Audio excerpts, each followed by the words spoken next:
Olá, boa noite, boa tarde, amigos de Indaiatuba, amigos do Indy News Notícias. Olha aí que bacana, hoje a gente está aqui com a doutora, a advogada Caroline Gasparetto, que vai aí tirar dúvidas a respeito de condomínios, de leis, tudo aquilo que envolve locação, condomínio. A doutora Caroline está aqui para tirar nossas dúvidas. Boa tarde, tudo bem, doutora? Boa tarde, Mohamed, um prazer imenso estar aqui, viu? Muito obrigada pelo convite. Prazer é todo nosso, é uma honra ter você aqui, uma das maiores especialistas aí na área de condomínio. Imagina, a gente estuda, a gente tenta, a gente busca. Teve ótimas referências. Oh, meu Deus, obrigada. Bom, doutora, vou começar já. Vamos. Bravo. O que seria o conceito exato de condomínio? Como pode ser considerado? Condomínio, pelo Código Civil, ele é um conjunto de propriedades, né? Sim. Na verdade, ele é composto por áreas comuns e áreas privativas, né? Então, nós temos o condomínio edilício, que é o conhecido, né, pelos prédios, e temos o condomínio horizontal, que são os condomínios compostos por casas, né? Então, o que acontece? Temos também no Código Civil o condomínio geral, que é o que o pessoal às vezes confunde com o condomínio dito edilício, né? Que é o nome que a gente dá aí para os condomínios de prédios. E cada um tem as suas regras próprias. Lógico, condomínio geral são as copropriedades. Por exemplo, eu e você podemos ter uma copropriedade desse imóvel, né? Uhum. Como exemplo, vamos tomar como exemplo, eu ter 50%, você 50%, ou você 60%, eu 40%, podemos até ter uma outra pessoa, né? Há várias formas de se estabelecer um condomínio, mas o condomínio em si, do que nós vamos tratar hoje, né, que é o condomínio edilício, ele é assim composto pelas áreas comuns e as áreas privativas, que são as unidades, né? Unidades de apartamento, que tem as suas frações ideais descritas numa matrícula de imóvel. E as áreas comuns que pertencem a todos, né, que estão também dentro daquele conjunto de propriedade. E, na verdade, a parte comum ela pode ser compartilhada por todos. Por exemplo, um condomínio onde tem um salão de festas, Exato. Onde tem as piscinas, as churrasqueiras, né? Isso é muito bacana. Eu não sabia disso. Não sabia? Não fazia nem ideia. Jura? Sério. Quando se trata de condomínio, essas coisas assim, eu sou muito leigo no assunto. Doutora, me diz uma coisa. Uma empresa, vamos lá, tem um síndico. Sim. Esse síndico tem uma empresa, coloca a sua empresa para prestar serviço para um certo condomínio. Uhum. Isso aí tem que ser aprovado em sessão, Assembleia. em votação, assembleia. Tá, é assim, ó. O condomínio, ele é administrado por um síndico, tá? Sim. A partir do momento que o condomínio foi criado, estabelecido, ele tem que obedecer a uma lei, na verdade, a várias leis, né? Uhum. Mas existem algumas questões que são afetas ao condomínio. Tem uma lei, o Código Civil, e ali tem as responsabilidades do síndico no artigo 1348. Certo. Então, dentre elas, é a responsabilidade de administrar, gerir, fazer cumprir o regimento interno, a convenção e tudo mais, tá? Exato. No parágrafo 2º desse artigo, 1348, é permitido ao síndico escolher uma empresa, tá? Uma administradora, que venha auxiliá-lo nas rotinas administrativas do condomínio, que são muitas, Sim. né? Tem uma demanda bastante grande, principalmente aqui em Indaiatuba, que nós temos prédios, né, assim, de uma magnitude bem considerável. Uhum. Então, assim, o síndico, ele não precisa, um dos mitos, ele não precisa nem necessariamente ser um condômino, ser um morador. Ele pode ser uma pessoa estranha ao condomínio. Mas o que acontece? As pessoas às vezes têm essa dúvida. Poxa, mas não tem que ser morador? Ele pode ser morador, mas também pode ser um síndico profissional, como hoje tem sido amplamente divulgado. Exato. E o que acontece? Quando o síndico escolhe essa administradora, tem que ser uma empresa da confiança dele, porque toda a responsabilidade que é imputada ao síndico e está no Código Civil é muito grande. Então, lógico, ele não vai contratar uma empresa que ele não confie. E a partir do momento que ele escolhe, ele pode compartilhar essa escolha com o seu conselho fiscal, enfim, ele leva essa decisão para uma assembleia, né? Para que isso seja referendado em assembleia. Não quer dizer que a Assembleia necessariamente vá aprovar, desaprovar, enfim. Mas é importante sim que se leve à Assembleia e coloque esse assunto em pauta. Por quê? Eles podem, inclusive, selecionar 3, 4 empresas para colocar lá e fazer essa escolha. Mas é importante que todas sejam de confiança do síndico, tá? Entendi. Doutora, tem um caso, a gente vem recebendo muitas e muitas reclamações do CDHU ali da Avenida dos Indaiás. Uma das reclamações que foi a dona Aline que fez foi o seguinte, nós deixamos de pagar o condomínio porque o síndico não vem fazendo nada de melhoria no condomínio. Isso aí implica em alguma coisa? Olha, sim, sim, implica. O que acontece? A taxa condominial, ela deve ser paga, independentemente de qualquer questionamento, tá? Por quê? Ela é feita com base num orçamento, receitas e despesas do condomínio. Então, sempre tem portaria para pagar, tem os reparos, tem a energia elétrica, muitas vezes tem a internet, tem muitas contas comuns de um prédio, né? Um elevador que consome energia, são os funcionários, zeladoria, enfim, a limpeza. Então, tudo isso compõe as despesas do condomínio, que contam, obviamente, com a receita que advém das taxas ordinárias. Certo. E muitas vezes é necessário ainda fazer a aprovação de taxas extraordinárias para pagar alguma outra coisinha aí. Sim. Então, assim, não há desculpas para deixar de pagar a taxa condominial. Se o condômino, né, está insatisfeito com a administração, ele pode se reunir com 1/4 dos condôminos, fazer ali um abaixo-assinado e solicitar uma assembleia para fazer a destituição do síndico. Isso é possível. Tá? Isso é possível. Porque nós recebemos até imagens de lá no CDHU, sujeira, portões quebrados, tudo isso, falta de segurança. Dentre os deveres do síndico, no 1348, um dos itens cuidar, né, de toda a prestação do serviço para que haja uma adequada segurança, uma adequada... Ai, meu Deus, perdi agora a palavra, Jesus. Depois você corta isso, né? Corto. Então, peraí. Só que não. Só que não, sim. Precisa haver, sim, uma boa administração para que os serviços gerais sejam prestados de forma efetiva. Sim, então, assim, ele não pode simplesmente abandonar o prédio. Ele tem que cumprir todas as normas de segurança. Porque se imagine que alguém cai lá dentro, tem um piso quebrado lá, não foi, a pessoa se quebrou toda, caiu por conta desse piso em específico, que ele pode responder por isso, não só civilmente, como criminalmente. Lesão corporal, né? Sim, claro. Tudo é muito sério. Outra pergunta que vem chegando aqui. A Companhia de Desenvolvimento Habitacional e Urbano, CDHU no caso, veio com uma lei nova, né? Tá fazendo vários acordos para que aqueles inadimplentes paguem aí as suas dívidas com o CDHU.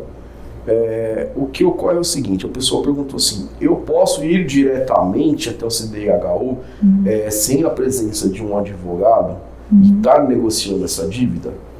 Olha, o que acontece? Quando há uma dívida, normalmente, em todos os condomínios, tá? Nas convenções condominiais, sempre há o estabelecimento de um prazo, uma tolerância, né? Vamos chamar assim, para que essa pessoa faça o pagamento da taxa condominial. Se ela não faz, vamos supor que ela não faz esse pagamento em 60 dias, que é o que está estipulado na convenção. Certo. E automaticamente isso vai passar para um departamento jurídico. A partir dali está nas mãos de um jurídico, o jurídico que foi contratado pelo síndico, pela sua administradora. Sim. Então, a partir desse momento o síndico não tem mais ingerência. Tá? Então, em primeiro lugar, o síndico não pode conceder descontos de juros, multa. Por quê? Isso afrontaria o direito daqueles que pagam as suas contribuições em dia. Então, eles vão se sentir lesados. Eu falo, mas por que eu pago em dia e quem paga com atraso ainda é beneficiado com isenção de juros e multa? Então, o que acontece? É impossível, né, tá? É proibido, na verdade, que o síndico conceda esse tipo de desconto. E chegou nas mãos do jurídico, além de juros, multa, correção monetária, ainda há incidência dos honorários de advogado. O que vem ocorrendo lá, né? A conversa que há lá no campo, no CDHU, perdão, é que você vai pagar os 30% do advogado. Após você pagar os 30% do advogado, você vai até o síndico, que o síndico vai fazer as contas e vai te dar um desconto para que você consiga pagar isso aí. Não. Olha, a informação que nós temos legal é a seguinte: a partir do momento que há um atraso e está nas mãos do jurídico contratado, exatamente, ele vai fazer a planilha, ele vai fazer a cobrança por inteiro. Ele, lógico, vai passar para aprovação do síndico, para assinatura do síndico, mas não cabe ao advogado fornecer desconto de juros, correção, assim como o síndico também não deve fazer isso. E os honorários, sim, vão incidir. 30%, já não posso te dizer se está certo ou se está errado. Por quê? Cada convenção pode estabelecer um percentual. Exatamente. Né? O normal é que ocorra o seguinte: 20% a título de honorários extrajudiciais, que é o que a gente chama, né? E a gente cobra isso também com base no Código Civil. Por quê? No Código Civil está muito claro que quando alguém dá prejuízo a outro, ele tem que suportar juros, multa, todos os encargos, inclusive os honorários. E lógico, se o condomínio contratou o seu advogado, ele tem o direito de cobrar do devedor esses honorários, que não tem nada a ver com os honorários que ele já recebe contratualmente, tá? Ah, tá. Então, isso não guarda nexo. Bem claro. Bem claro. E é importante dizer o quê? Talvez ele esteja cobrando 30%, por quê? 20% por força do extrajudicial, que já deve estar numa convenção, ou já é habitual fazer essa cobrança ali. E mais 10% por força da sucumbência. O que é isso? É uma verba que o próprio juiz fixa no processo. Exato. Tá?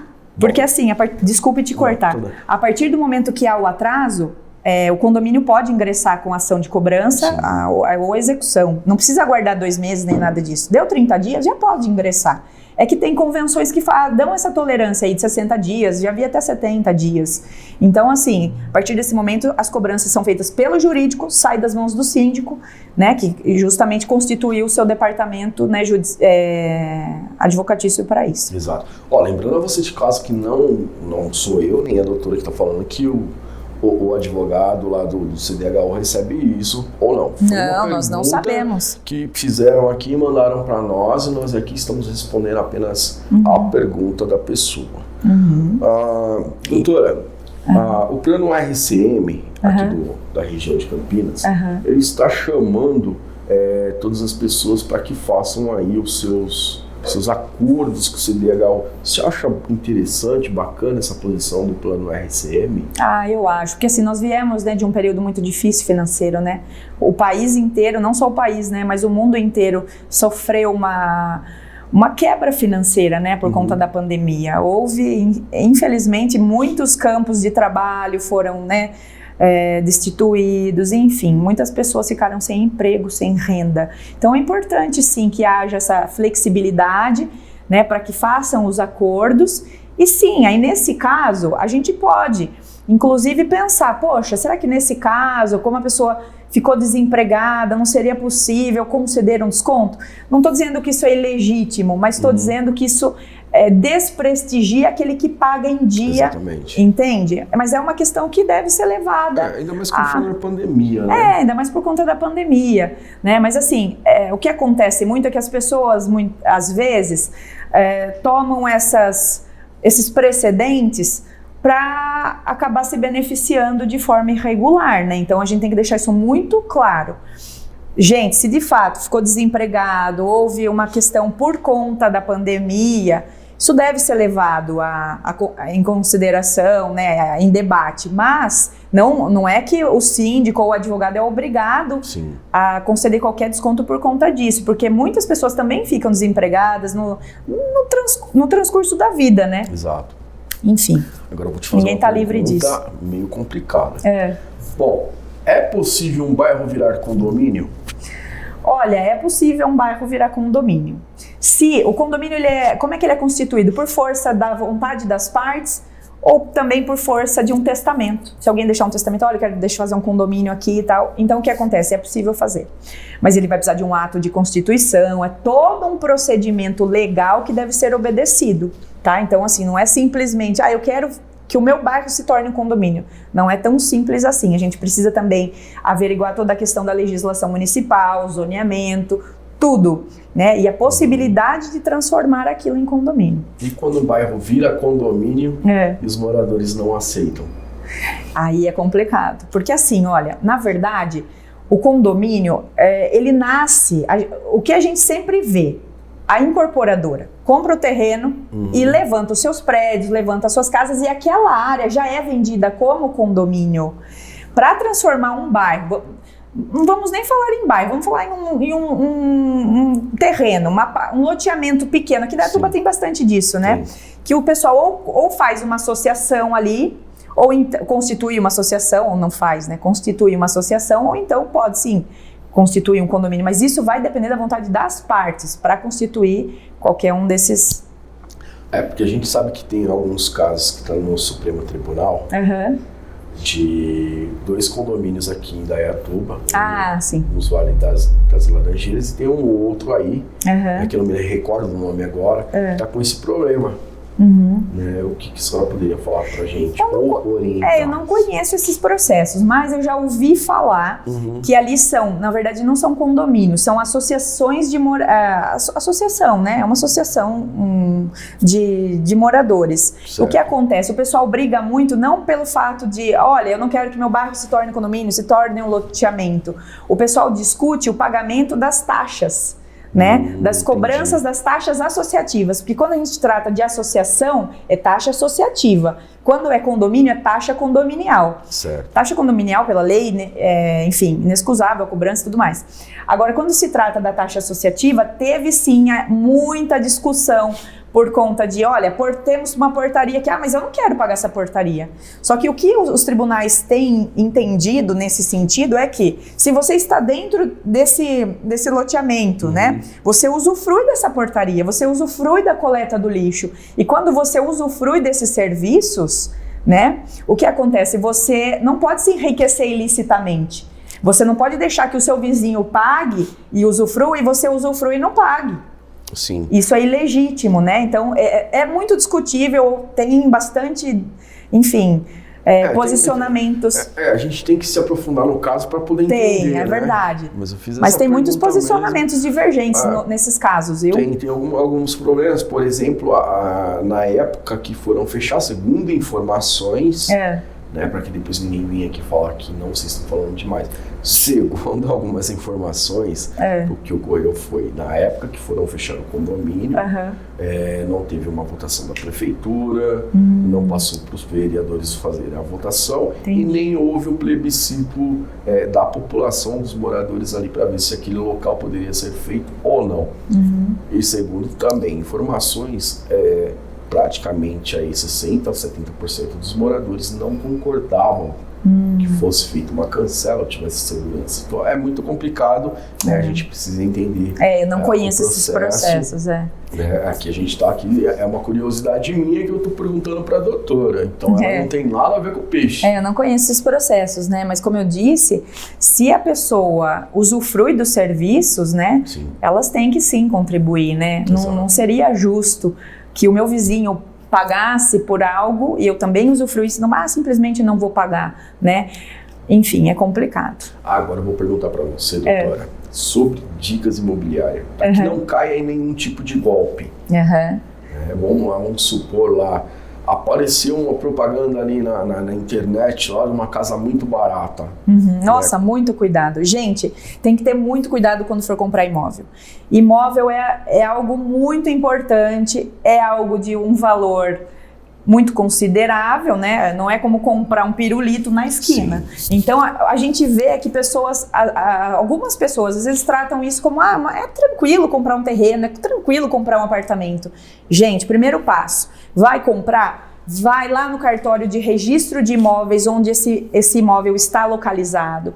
Pede uma certidão atualizada da matrícula, tá? Esse documento, via de regra, sai na hora, os cartórios emitem esse documento na hora, o custo é baixo, é por volta de R$60, e você vai poder levar isso para um advogado. É importante sim que haja o acompanhamento de um profissional da área, para que ele oriente, olha, de fato, quem está vendendo esse imóvel é quem consta ali na matrícula como proprietário?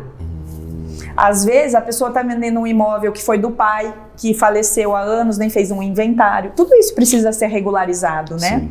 Então precisa sim de um aporte jurídico para fazer toda uma pesquisa. Além da certidão atualizada da matrícula, que a gente retira ali no cartório, precisa fazer uma busca de certidões pessoais do vendedor, né? Se for casado, dele e da esposa. Sempre pedir a certidão atualizada de casamento, porque às vezes a pessoa já até, enfim, se separou, se divorciou, ou às vezes alega que é solteiro e na verdade é casado.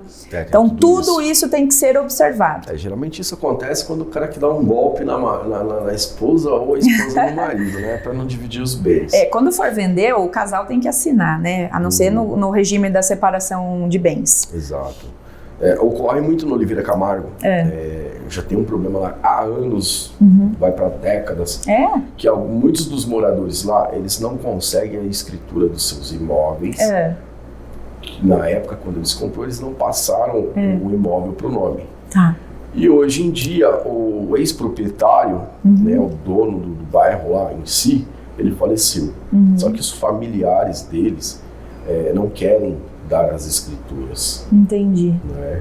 Então é algo que vem correndo em justiça há muitos anos, né? E esse pessoal não consegue. Pelo que eu entendi, hoje quem está lá, quem tem suas casas, tem o uso campeão. Uso capião. Explica para o pessoal de casa o que é o uso campeão. O uso capião é a aquisição da propriedade pelo decurso do tempo, né? Então eu tô lá morando num imóvel há vários anos, depende também da metragem do imóvel, do tempo de posse, tudo isso importa. Importa também se esse imóvel não foi cedido, porque muitas vezes ele foi cedido em comodato. O que é isso? Um caseiro tá dentro de uma chácara, ele tá ali em regime de comodato. O dono do imóvel emprestou para ele aquela casa, para que ele more e cuide da fazenda, por exemplo. Exato. A partir do momento que cessa o contrato de trabalho, cessa o comodato. Então não pode alegar uso capião ali, por exemplo. Mas, via de regra, o uso capião é pelo decurso do tempo, né? A posse mansa e pacífica ali. Há várias espécies de uso capião, são vários casos, mas é importante analisar cada um dos casos, verificar toda a documentação do imóvel, verificar se de fato a pessoa está ali ao tempo que alega. Exatamente. Né? Enfim, são vários critérios que a gente tem que observar. Antigamente tinha muito aquele negócio de contrato de gaveta, né? Sim. É lamentável isso. Mas se a pessoa tem um contrato de gaveta, até para fazer um contrato, gente, tem que fazer toda essa pesquisa imobiliária, porque depois você vai pedir você vai querer a sua escritura, você vai buscar a outorga dessa escritura. Mesmo com o registro em cartório, então é válido? Mesmo sem registro em cartório? Não, mesmo com o registro em cartório, você vai lá, faz um contrato de gaveta, vai no cartório, reconhece as firmas e você vale. O reconhecimento de firma, ele serve apenas para atestar que aquelas assinaturas que estão ali lavradas no documento correspondem às pessoas que estiveram ali para assinar o documento. Então, o reconhecimento de firma, ele pode ser por autenticidade, né? Que é quando você vai lá pessoalmente no cartório e assina na frente do tabelião, ou por semelhança. Quando eu assino, alguém vai lá e reconhece porque eu já tenho firma aberta nesse cartório. Entendi. Isso não tem a ver com o registro do documento em si, as pessoas confundem isso também. Então, quando você vai registrar um contrato, você vai levar esse registro do contrato do imóvel lá no cartório de registro de imóveis, entendeu? E aí também você tem que observar o valor do imóvel, a questão da escrituração, tudo isso. Não é tão simples também. Mas se você tem um contrato legítimo, né? Você tem ali, você comprou de quem de fato era vendedor. Eu não conheço esse caso do Oliveira. Esse caso mas se a pessoa... O que ocorreu lá o dono das terras lá fez o loteamento, construiu várias casas e vendeu. Entendi. Né? E ele fez o contrato. Fez os contratinhos. O próprio dono que consta na matrícula. Isso. Então, se as pessoas de fato têm esse contrato com a assinatura do vendedor, da esposa dele, bonitinho, podem entrar com processo de adjudicação do imóvel, né? Tem que observar o caso, né? Ver se a documentação corresponde e aí adotar a medida judicial cabível. Pode ser a adjudicação, a depender se não tiver, enfim, condições, tentar ir um uso capião.